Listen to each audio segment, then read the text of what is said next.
You just knew it was going to happen. Anytime you've got college basketball's finest rivalry, two times feels like it's never enough. We knew tonight's game would take place. Duke and North Carolina in the ACC tournament semifinals.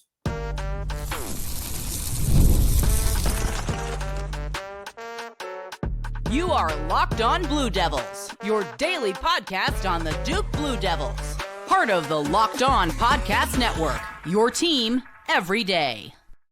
Hello, everybody. Welcome into another episode of the Locked On Blue Devils podcast. My name is JJ Jackson. So grateful to have you here with us today on Friday, March 14th, 2025.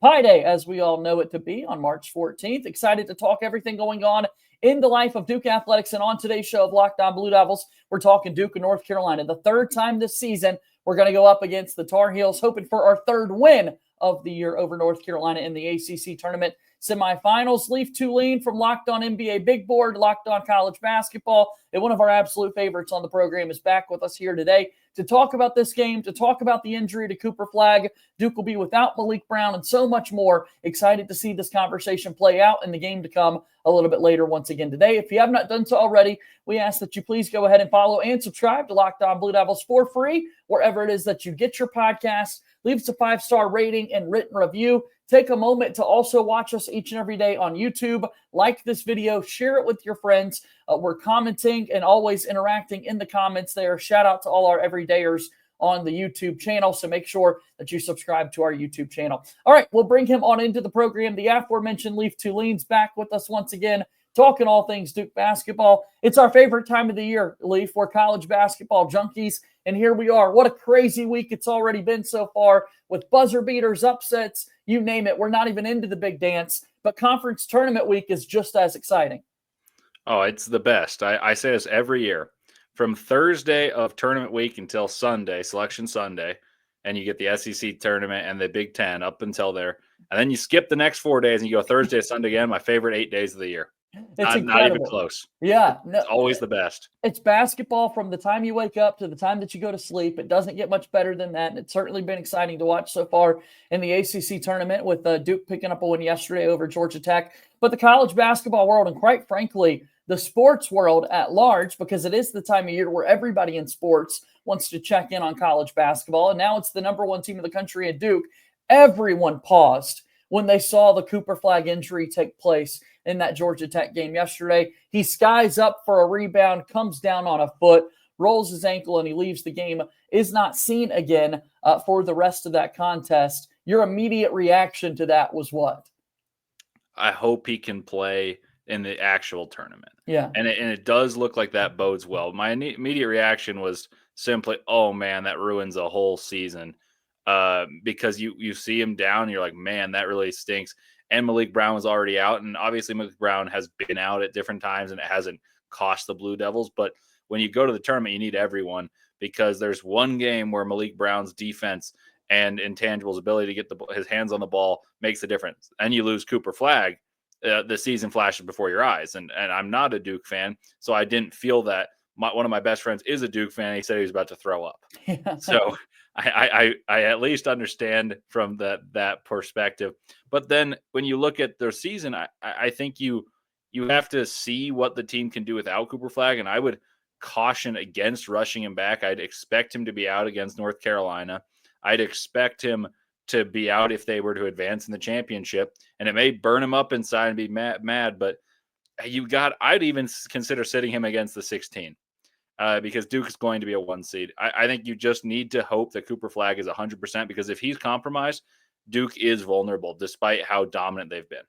The only thing that comes to question there would just be the rhythm piece, and we can get to that in just a little bit. But again, with the injury that Cooper Flagg sustained and it being taken place at Spectrum Center there at an NBA arena, the cameras were all over the place for this one. I made the point on yesterday's program that it was crazy to watch this develop in real time, right? If this injury had taken place inside Cameron Indoor Stadium, he would have left, he would have gone to the locker room, and that likely would have been all that we saw of Cooper Flagg until we heard from John Shire's comments. But because it was in this big tournament setting, because there are x-ray machines in all 30 NBA arenas, he's able to get back there. You see him in the wheelchair. That just added to the nauseating feelings that so many Duke fans like myself were feeling at that moment.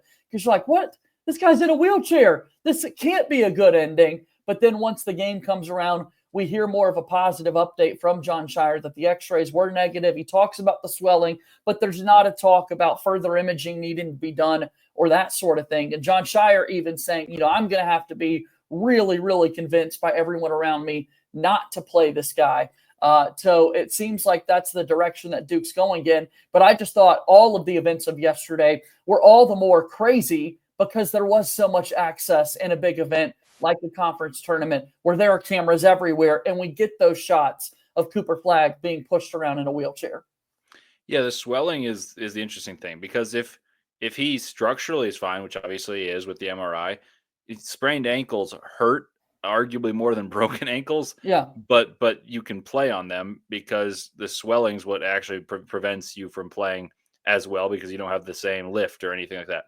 If he's able to be running in the week in between from Thursday, the game in which that just happened against Georgia Tech, up until the next Thursday or Friday, I think he can play in the first round and be fine.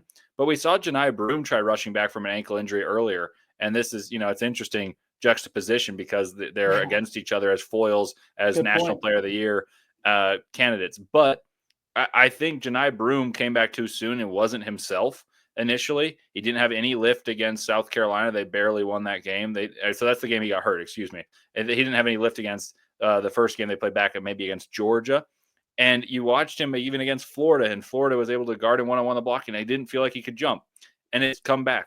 Flagg, I wouldn't risk that, trying to play him too early, because the more you play on an injured ankle, the more it swells. And it's not going to swell as much as it does. But from experience, obviously not at the same level and not with the same rehabbing. I've tried playing on a sprained ankle, and it really is not fun. And you don't feel better the next day. You can barely walk when you play after. So they're going to rehab him. I think he sits out the rest of the ACC tournament. I'd imagine he's back based on these positive reports, but you got to be cautious. If you have national championship aspirations, it sounds stupid, but who cares about the ACC championship and what's the worst year of the ACC ever? Yeah, no, for real. And you already proved through a 20-game schedule that you were this dominant against the conference. If another team is able to pick up a couple of wins in a handful of days, fine. And if it results in somebody else getting the automatic bid outside of schools that were likely going to make it into the NCAA tournament, I guess that paints a little bit of a better picture for the ACC getting more teams in. Who am I kidding, though, Leif? We want to win this thing. We want Duke to be able to say that they were ACC tournament champions without Cooper Flagg, without Maliq Brown, just adding to the conversation as to how deep this team is as a whole. And in this game against Georgia Tech, in particular, in the second half, Con Knippel takes over. 22 of his 28 points were in the second half. He talked a lot about against Georgia Tech earlier in the season, against the drop, that he was able to find Kamen Malawach a lot for some lobs. That was the case once again, with Malawach finishing with 14 points and then 14 coming from Isaiah Evans as well. I mean, there were just so many different X factors that stepped up in the win for Duke yesterday against Georgia Tech.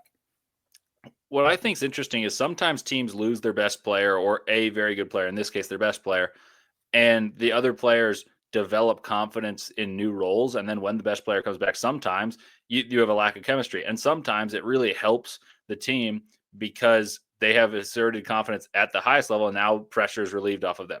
I work for the Jazz, and this may be a random aside, but Will Hardy, the coach of the Jazz, was talking about how many of the Jazz players, when missing some of the better players, the youngsters, can do really well for a couple games in a enlarged role, and then the fatigue and the world of gravity sets back in on them.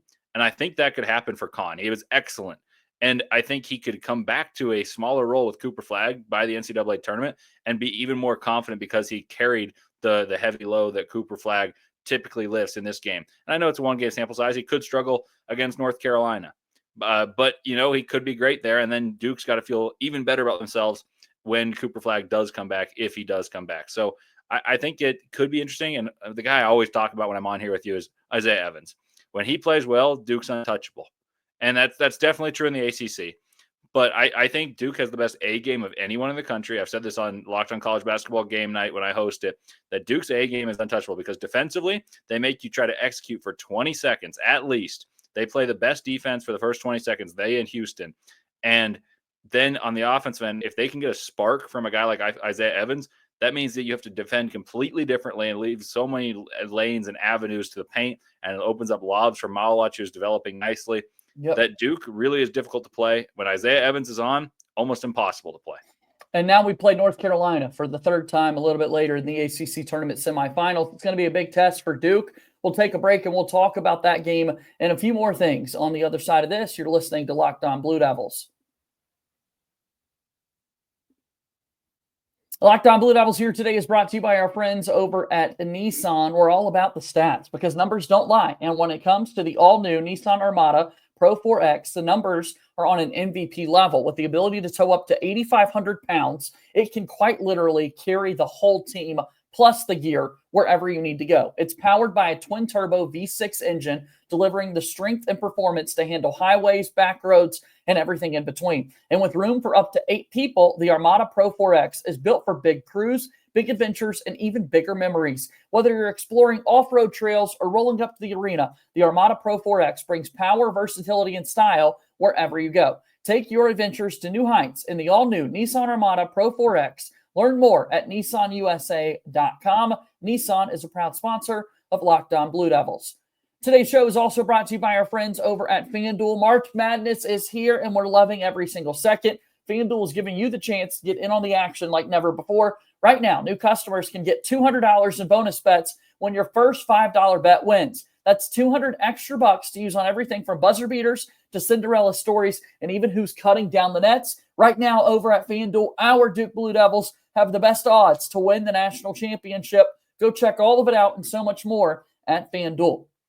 Fast and easy to use. When I win, I get paid instantly, no waiting around, and the same can be true for you. So visit FanDuel.com and get in on college hoops action all tournament long. FanDuel, a proud sponsor of Locked On Blue Devils. Okay, so now we get the third game of the season between the Duke Blue Devils and the North Carolina Tar Heels. We've played one in Cameron Indoor. We played one in the Dean Dome. Now we're playing in the Spectrum Center in Charlotte, North Carolina. A really fun semifinal game set to be played between these two teams. And Duke without Cooper Flagg and Duke without Maliq Brown. We assume Duke will be without Cooper Flagg. We know for sure they will be without Maliq Brown, who has redislocated his shoulder. For the Blue Devils, it was Maliq Brown, to your point, who was a big X factor this past weekend when they played. It was his first game back from injury. He had a dunk, and more importantly, he made 2 big-time threes for Duke to really close out that victory for them against the Tar Heels. Yeah, the thing that stands out to me in this matchup without Cooper Flagg, if that's the case, is can Duke still use their size advantage, because they'll definitely still have a size advantage against the diminutive backcourt and honestly small front court of North Carolina, but can they expose it by getting to the paint? The guy who orchestrates everything for Duke offensively is Cooper Flagg. He gets into the paint and he kicks out for shooters. They attack closeouts. They attack the closeout, throw it up to Maliq. Some variation of that. But he's the guy who creates the advantages that then lead to the easy baskets that Duke gets.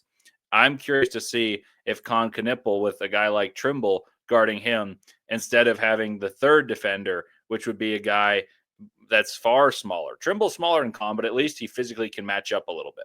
Whereas in previous meetings, when Flagg's on the floor, it changes matchups. I'm wondering if they can expose the lack of size and defensive prowess of North Carolina without Cooper Flagg on the floor, or is it going to take more of a hot shooting day from a guy like Isaiah Evans to manufacture the same amount of points? In North Carolina, though I don't think they played that well against Wake Forest, they're still able to compete and generate points. Their issue's never been that they can't generate points. They're able to get to the paint. They put pressure. They have guys who can hit shots. They're streaky, admittedly. But I think Duke may be lulled into a false sense of complacency, knowing, hey, North Carolina threw their absolute best punch just last Saturday, and we still won by double digits. And it felt comfortable, even though there was this large run and Carolina seemed to be playing their best ball. Cooper Flagg solves a lot of problems, and I don't know how easily remedied many of them are, but it takes North Carolina shooting well still to beat Duke. Yeah, I mean, Duke wins it by 13 in that one. And you look at this game without having Cooper Flagg, in a lot of ways, there's got to be some level of confidence that's going to come with this, because you just kind of played North Carolina in the first half where he barely played. 3 fouls, for Cooper Flagg in the first half this past weekend. He was limited in action. It was a season high in terms of fouls that he had in the first half. And so Duke already kind of had to scramble and figure out what life was like against the Tar Heels without Flagg being this big part of the offense. I think we mentioned Isaiah Evans. Let's go back to him for a second here, Leif, because this past weekend, Flagg was playing well. Brown was back in action. Duke had their best game of the entire season from Sion James, who contributed 16 points. Caleb Foster was a big spark down the stretch. Not much for Isaiah Evans in that game. It's a game that means so much to him, being a North Carolina kid, being from the Charlotte area. I think this has all the makings in the world for Showtime Slim, Isaiah Evans, to step up and make a big-time impact against the Heels. Yeah, if I'm North Carolina, I'd put a very concerted effort on denying Isaiah Evans shot opportunities because I think that's the most explosive weapon Duke possesses, especially with Cooper Flagg out. And now, yeah, you might get out rebounded on the glass, but I think I try to hound Con Knipple, make him put the ball on the floor, though Con's done exemplary work.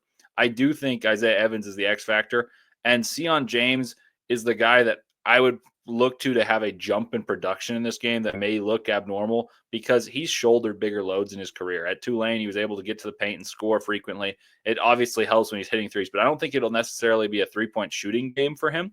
I could be wrong. Maybe strategy determines it will be. I think part of the reason he exploded in that game was strategic, who you're willing to let shoot. But I think he's got the burly, strong body that can punish some of these diminutive guards. And if there's a Duke Blue Devil that isn't one of these, explosive guys and the names that are McDonald's All-Americans that breaks out, I'd lean Sion James to have a bigger game than you probably would project based on statistics.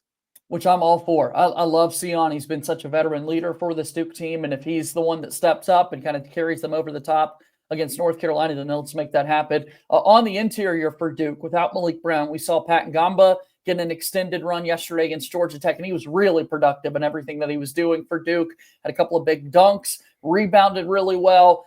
Defensively, they talk a lot about, not necessarily being as comfortable with Ngamba switching and ball screens and that sort of thing. And Duke even went zone for several possessions to really kind of mess things up for Georgia Tech. Once again, we're reminded that Duke is one of the top 5 defenses in the entire country. And yes, Cooper Flagg helps with a lot of that, but Maliq on the inside, Sion James himself, Proctor guarding the ball, Knipple holding his own. Duke still can get it done defensively. And to your point, with North Carolina being as productive offensively as they are, it's important for the defense to stand up again.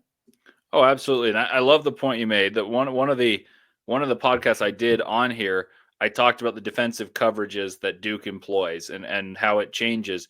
I think there will be a more conservative approach employed without Cooper Flagg because I think he enables a lot of what the big does. Maliq can do multiple things, and he's a gifted athlete and gifted defender in his own regard. But Cooper Flagg's ability to play center field and make the right reads, be a secondary rim protector, is going to be sorely lacked. Whereas Mason Gillis can step in, as well as Maliq Brown. I want to point that out because he enables a lot of different things. But Mason Gillis is going to beat you to the spot, try to draw a charge more so than have the vertical presence that Flagg does. He won't get in the passing lanes in the way that Flagg does. So I wonder if Duke's defense looks a little bit different to those trained eyes of all your fans here, that you expect, Duke's not rotating the same. Maybe Carolina gets a few more drives than typical. I wouldn't be terribly worried, but I think that's the stuff that's super subtle that sticks out as a non-Duke fan. When I watch Duke, I say, Cooper Flagg enables all of those things. And I don't think maybe because you're privileged to watch it all the time, it stands out as much, but I expect Duke to look a little bit different defensively and not as aggressive. And I'd even lean that Duke should be more aggressive when Cooper Flagg comes back in the tournament and just try to run people out of the gym by forcing turnovers, because you scored at a good enough rate that if you force turnovers even more frequently, I think you have even a better A game. And I already said it's the best A game in the country. I'm curious if this turns into a bit of a three-point shootout between these two teams. It's the ACC tournament semifinals between Duke and North Carolina. 7 p.m. Eastern from Charlotte a little bit later today. We'll start to wrap up our conversation after one more timeout here on today's show. Lockdown Blue Devils brought to you by our friends at Monarch Money. Do you ever go and check your bank account and wonder, where did all my money go? Between dining out, online shopping, and entertainment, it's easy to lose track. That's where Monarch Money comes in, your personal CFO, giving you full visibility and control over your finances. Monarch Money isn't just a budgeting app. It's a complete financial command center. You track all your accounts, investments, and spending in one place so you can stop managing your money and start building your wealth. You get all-in-one convenience with the app. It's easy collaboration where you can manage money smoother than ever. You can track shared and personal accounts with family members, set goals, and stay on the same page without the stress. Take control of your finances with Monarch Money. Use code LOCKEDONCollege at monarchmoney.com for 50% off your first year. That's monarchmoney.com, code LOCKEDONCollege for half off your first year. Monarch Money is a proud sponsor of Locked On Blue Devils. Okay, so we've got Duke and North Carolina a little bit later in the ACC tournament semifinals. Watching the game yesterday, North Carolina able to beat Wake Forest 68-59. A really, really horrific three-point shooting day for the Demon Dinkins, going 2 of 22 from three. North Carolina finished 8 of 22 with 5 of their makes coming from R.J. Davis. And throughout the game, Corey Alexander, Dave O'Brien, who were on the call for ESPN, talking about they just witnessed the best 5-game stretch of three-point shooting in the history of North Carolina basketball, which is really hard to think about considering the fact that they've had 3 national championship runs since the three-point line came into play there in the college game. I say all that to say Duke was down 14 early against Georgia Tech because they started the game 0 of 10 from three-point range. We saw what the poor shooting just did against Wake Forest. I wonder, with it being the great equalizer, Leif, does this become sort of a three-point game? Is it imperative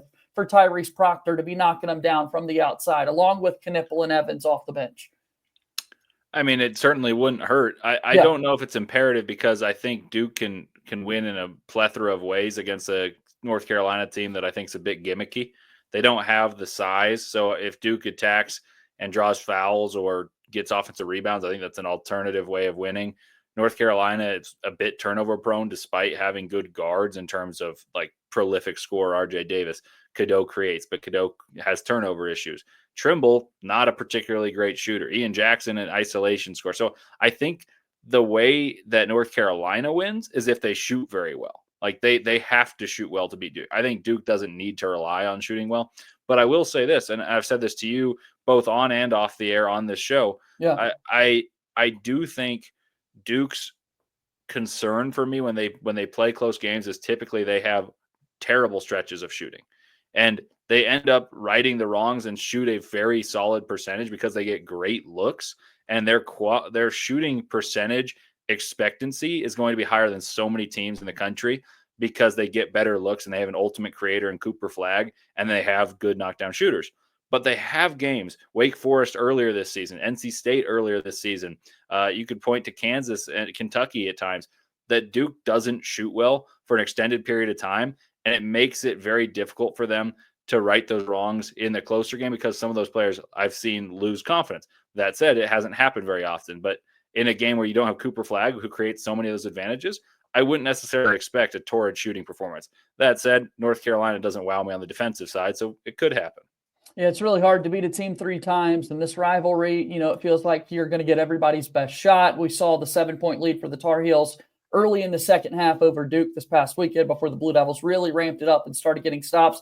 I want to beat these guys so bad, as every Duke fan does every single time we take the floor against them, and to really hopefully put a stamp into not making the NCAA tournament. North Carolina is going to feel really, really good about their chances making it in the big dance if they were to pick up a win later against Duke. Beyond that, though, if Duke were to drop a game like this, from their perspective, I feel as though Duke has still done enough to be a 1 seed. We'll see Houston and Auburn and several of those other SEC schools in action a little bit later today with the quarterfinals of the SEC getting going, and then Houston's got a matchup against BYU in the Big 12. Are you in a similar boat? If Duke drops this one, should they still feel good about being a 1 seed?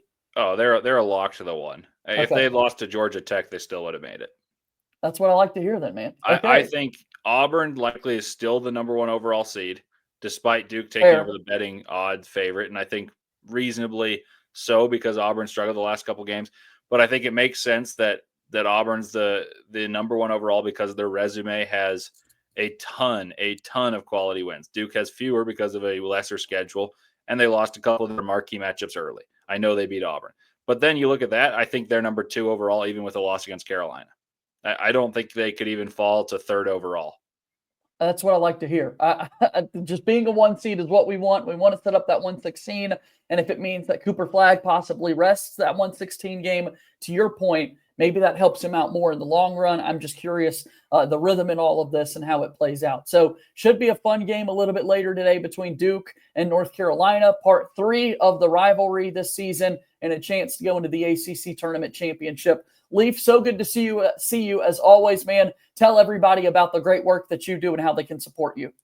Well, yeah, thank you for having me on, first of all. And then I host a show called Locked On College Basketball Game Night on Saturday night. So if Duke's in that championship game, I'll talk about them. I'll probably talk about them regardless as bracketology starts creeping into our minds before Selection Sunday. And I do that every Saturday. I'm on Locked On College Basketball, so there'll be a lot of talk about the contenders and pretenders. So Duke will certainly be in the conversations. And then I host Locked On NBA Big Board, where we'll talk about Cooper Flagg, Con Knipple, Common Maliq, and many of the other prospects littered across the NCAA tournament. So if you guys enjoy any of that, please subscribe and listen to it. And always feel free to engage with me with my Twitter that's listed on the screen here. But if you're listening and not watching, it's just my name, Leif Thulin, Leifthulin. It's so good to see you, man. We'll do this again sometime soon, okay?